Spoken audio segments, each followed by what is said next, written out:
মই তো এতিয়াও I am in study phase ন, এতিয়া পঢ়ি আছোঁ জিলাত। কিছুমান বস্তু লাষ্ট এক মাহত যে পাইছোঁ, ইয়াত অলপ ল্যান্ড ইস্যুজ বহুত বেছি আছে। দ্যাট নিডছ সাম ৰিষ্ট্ৰাকচাৰিং, যে আমি কেনেকুৱা ল্যান্ড ইস্যুজৰ ক্ষেত্ৰত আৰু ৰুল এনফৰ্চ কৰিব পাৰোঁ, অলপ ট্ৰান্সপেৰেঞ্চি আনিব পাৰোঁ আমাৰ কামত। মোৰ প্ৰথম ইচ্ছা এইটোৱে আছে যে মষ্ট যে বাৰ্নিং ইস্যুজ মই চালোঁ লাষ্ট এক মাহৰ অভিজ্ঞতাত, এক ডেৰ মাহত, যে ল্যান্ড ইস্যুজ ৰাইজৰ বহুত বেছি আছে আৰু বহুতমান ধৰণৰ কমপ্লেইন বা অভিযোগো আহি থাকে ইয়াত মাটি ক্ষেত্ৰত। সেইবিলাক যাতে আমি অলপ চিজিল কৰিব পাৰোঁ আৰু এটলিষ্ট ট্ৰান্সপেৰেঞ্চি আনিব পাৰোঁ, মই ভাবোঁ যে that will B A major this for us. Second, Honorable Chief Minister sir কৈছে এটা আৰু কথা যে ক্লিন আপ কৰিব লাগে, institutional clean up, both at the DC office and the circle offices. So that will be another area which we are looking at. আৰু যে কিমান বেছি আমি বস্তুবিলাক ট্ৰান্সপেৰেঞ্চি আনিব পাৰোঁ, সেইভাৱে প্ৰথম যে কৰিলোঁ ইয়াত DC আৰু ৰাইজ, ADC আৰু ৰাইজৰ লগ পোৱাতে বহুত বেছি ডিফিকাল্টি হৈ যায়। এই বস্তুটো অলপ আনিলোঁ, let's see we will improve on that. কিন্তু অলপ ৰাইজ আৰু প্ৰশাসন মাজত কানেক্টিভিটিটো বঢ়াব লাগিব, যাতে ফিডবেকবিলাক ভালকৈ আহে। কিবা যদি মাজত মানুহ টানুহ সোমাই কিবা মিছলিড কৰিবলৈ চেষ্টা কৰি আছে বা বেলেগ এটা লাইনত লৈ গ'বলৈ চেষ্টা কৰি আছে, এই বস্তুবিলাক যাতে ইম্প্ৰুভ হ'ব পাৰে। Let's see. So' that is for the first year, but it will take me other 3-4 months, 3 months লাগিব মোক গোটেই জিলাটো মানে ভালকৈ ষ্টাডি কৰি এটা নিজৰ এটা পাৰ্সপেক্টিভ বনাবলৈ, যে how to improve on things. I am still in the learning phase ন। স্যাৰ, নতুন বছৰ সকলেৰ জীবনত পোহৰ মতো বিচাৰে, কিন্তু গুৱাহাটীখন আন্ধাৰত থাকে, ৰাতিপুৱা ষ্ট্ৰীট লাইট নজ্বলাই, জিএমচি কাম কৰা নাই এতিয়ালৈকে। ডিচি হিচাপে জিএমচি কি আপোনালোকে সাজেষ্ট কৰিব? নতুন বছৰত গুৱাহাটীলৈকে আন্ধাৰতে থাকিব লাগিব নেকি? আমি GMC GMDA লগত মোৰ দুটাৰে লগত এটা বহুতমান ইস্যুজ আছে ইয়াত। Not only street light, there are a lot of municipal issues, there are a lot of, and it's a big city, it's natural to have issues. কোনো ডাঙৰ সিটি ইণ্ডিয়াত নাই য'ত ইস্যুজ নাথাকে বা ইস্যুজ নাই। কিন্তু কেনেকুৱা আমি ইম্প্ৰুভ কৰিব পাৰোঁ অন বেচিক আৰ্বান ইমিউনিটিজ, সেইবাবে এতিয়ালৈকে মই ভালকৈ ইস্যুজ লৈ GMC আৰু GMDA লগত বহিব পৰা নাই। I am seeking time for them, they are also'. So' once we sit together, urban flooding আছে, ষ্ট্ৰীট লাইটছ আছে, ট্ৰাফিক কনজেশ্যন আছে, এই সব লৈ অলৰেডি আমি চিন্তা চৰ্চা ষ্টাৰ্ট কৰিছোঁ। চ' আপোনাৰ মেছেজটো মই GMC কমিশনাৰক পঠাম। But then once we sit, I think we will be able to move forward on the issues. Moving forward is most important. Solution আনি দিম বা সলিউশ্যন দি দিম এইটো বুলি মই নকওঁ আপোনাক, কিন্তু ইম্প্ৰুভ কৰিলে, অলপো ইম্প্ৰুভ কৰিলে মই ভাল পাম। So you spoke about land issues, but there are many wetlands in Guwahati that are not being demarcated. The boundaries are not demarcated. So any plans of doing that? Wetland is an important issue for us. There are many wetlands in Guwahati, and I think they play a very important part for the whole ecosystem of how Guwahati has been historically and in present times. So there are issues with that. There are a number of multiple acts which deal with them. There are a lot of litigations which we are fighting now. Somewhere to save, somewhere the people who are sitting, they have put case against us. There are places where we have done something on which the litigations have happened. So there are myriad issues, but what we will try is, and what we are looking at is, with help of forest, with help of land revenue officials, to save them, and also clear-cut demarcation of what is revenue land and what is forest land, and what are sensitive zones, what are the intermediate boundaries. So we are working on that, and we will also need help of you and all of you who have good data with regards to all that. So I once again seek support of all of you on the wetland front, because So there was supposed to be a district level wetland committee, as per my knowledge, but that district level has not been formed yet. I will check that.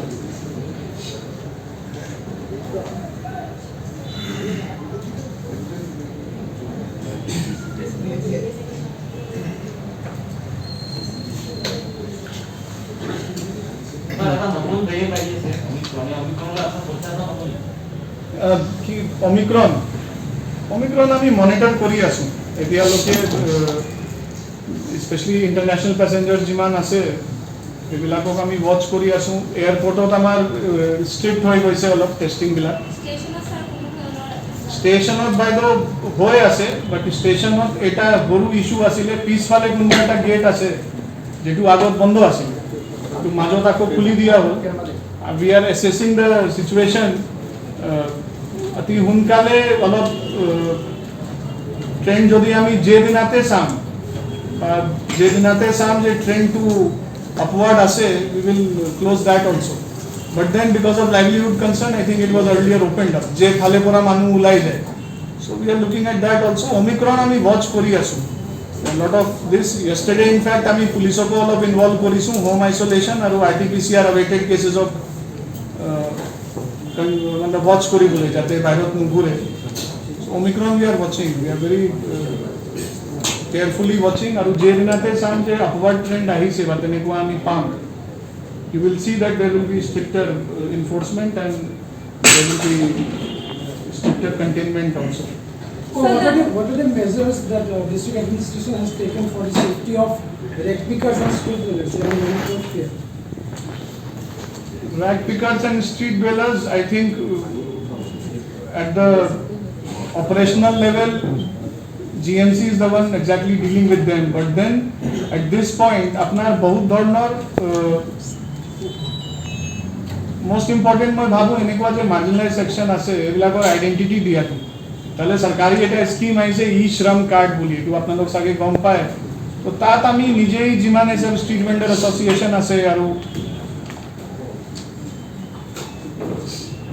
ৰ্যাগ পিকাৰ্সৰ গ্ৰুপস বিলাক আছে এইবিলাকক আমি involve কৰিবলৈ চেষ্টা কৰি আছো যে যাতে এটলিষ্ট ইন ফাৰ্স্ট ফেজ আইডেন্টিটিটো পাই যায় এইবিলাক বহুত মান আছে যাৰ কোনো আইডেন্টিটিয়ে নাই কোনো মানুহ মানে যেনেকুৱা ইচ্ছা হয় মিস্ট্ৰিট কৰি দিয়ে কেতিয়াবা সহজ এটা ৰেলৱে টিকেট ল'বলৈ যায় নাপায় কৈ যে আপোনাৰ কোনো আইডেন্টিটি নাই সো আধাৰ এণ্ড ই শ্ৰম যে কাৰ্ড আছে এই দুটা ওপৰত আমি কেম্প ৱাইজ গৈ আছো plus I am in touch with them মই এইবিলাকৰ লগত মাজত বহি আছো লাহে লাহে যেনেকুৱা ইছ্যুজবিলাক আহিব appropriate authority লগত টেক আপ কৰি we will see how we can help them.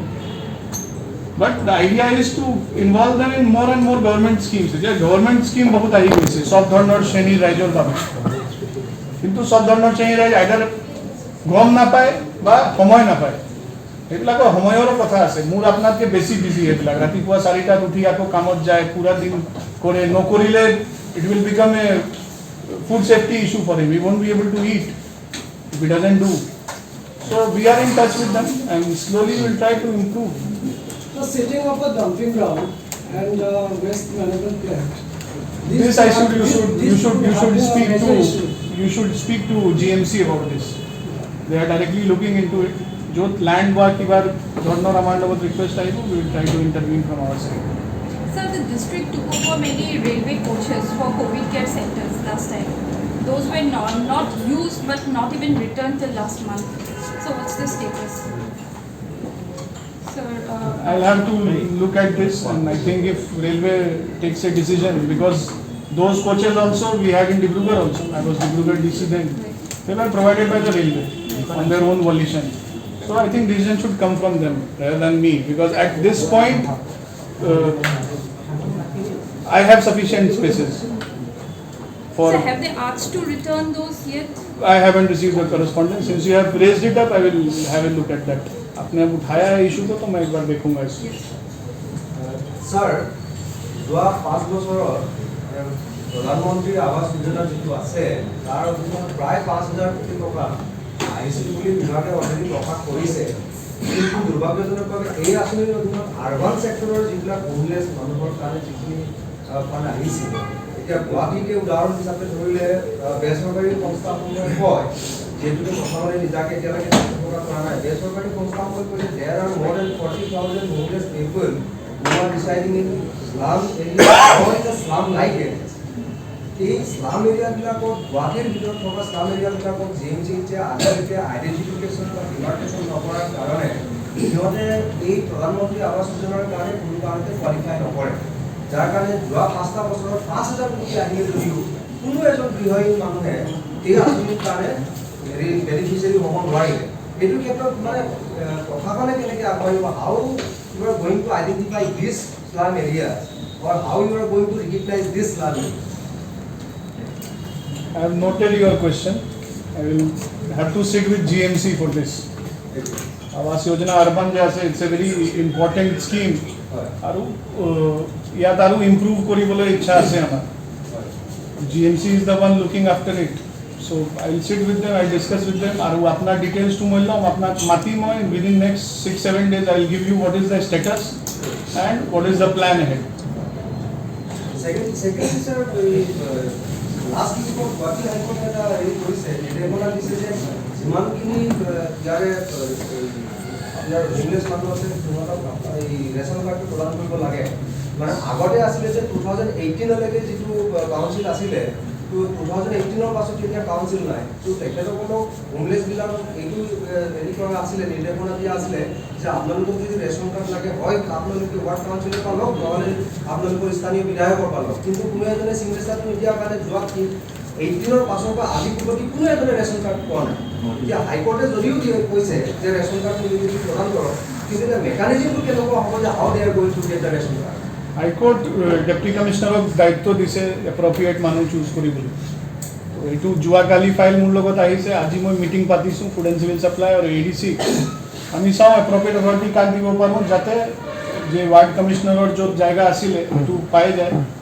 Most probably মোৰ যেনেকুৱা I think appropriate will be the area officers, inspector of food and civil supplier যে হয় তাক দিম কিন্তু এটা ডিসকাশন আজি আছে এইটো তো আজি সন্ধিয়ালৈকে সেইটোও ডিচিজন হৈ যাব আৰু কিমান মানুহ আছে তেনেকুৱা এইবিলাকক যাতে আমি দিব পাৰোঁ but decision will be taken today that is a meeting pending वो चाहे तो अभी 12 बजे से होगा या फिर सेकंड हाफ में होगा লাস্ট সৰ ইজৰমৰ যিটো কথা ওলাইছিল মানে ইজৰমৰ এটা কনফিউজন আছিলে যে লাখ লাখ মানুহে আচলতে ৰেজিষ্টাৰ কৰিছে এতিয়া মই নিজেও ৰেজিষ্টাৰ কৰিব পাৰোঁ যেটো মই নিজে ট্ৰাই কৰিছোঁ सेल्फ रेजिस्ट्रेशन যিটো হৈ আছে এতিয়া মানে আটাইতকৈ ডাঙৰ চেলেঞ্জটো হৈছে কি how do you identify who's মানে street vendor or who's worker মানে শ্ৰমিক হয় নে নহয় এজন সাংবাদিকো ৰেজিষ্টাৰ কৰিব পাৰে বস্তুটো ছেগ্ৰিগেশ্যনটো কেনেকৈ কৰিব কাৰণ ইজৰমৰ ডিজাইনিংটো তেনেকৈ কৰা হৈছে ৰেজিষ্ট্ৰেশ্যনৰ process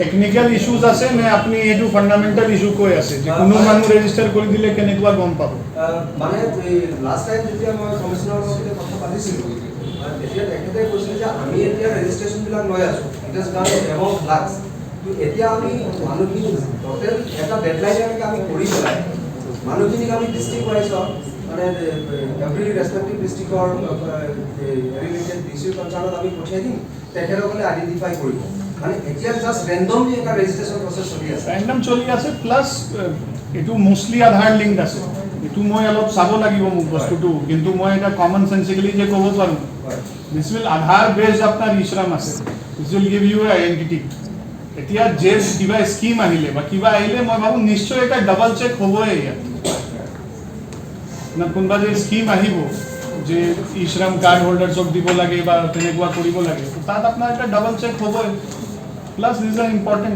point raised. I will have a look on this also. Sir, encroachment has been a major issue, and we know, we all know, and experts have said that revival is the revival of the existing 5 river channels and the wetlands. This is the only solution to mitigate the flood issue in Guwahati. So, what is the status of encroachment on the banks of the existing river channels? Do you have any data, sir? I will take a detailed data and give you number 1. Number 2, we are clear cut about encroachment. Apna government land or wetland, wherever there is fresh encroachment, we will remove it. We have removed it also at some places, and there will be some removal in future also. You will get to know. The only thing is little bit support from people will be required. Encroachment to saw je bahut besi hulstool court case litigation पटक के start हो जाए. আৰু এটা দুটা এক্সাম্পলো আছে যে মানুহ পৰা কমপ্লেইন আহে আমি যেতিয়া এডিট কৰিবলৈ যাওঁ সেই মানুহে ফোন কৰি কয় যে স্যাৰ এতিয়া আৰু চাই দিয়ক অলপ so those things we need more support on that sir और एक बात है, जब सीएम सर ने कहा था कि डीसी सेल परमिशन के लिए डीसी ऑफिस में जाने का दरकार नहीं पड़ेगा, तो वो स्टार्ट हो गया क्या? सेल परमिशन ऑनलाइन ही हो रहा है अभी, ऑनलाइन हाँ, except from the tribal belt. Tribal belt we are doing offline, and that too also we may convert to, but since it's a new power which has been given to DC, and we want to be more careful about tribal belt and blocks. So it's started. Yes. ठीक है sir.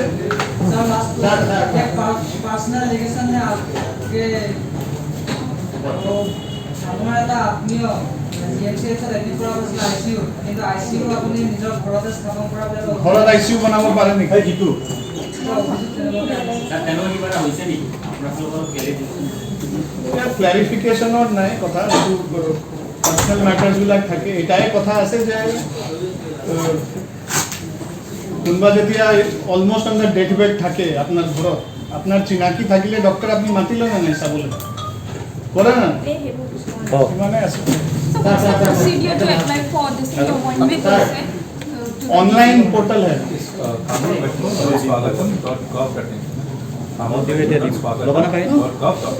Okay, thank you.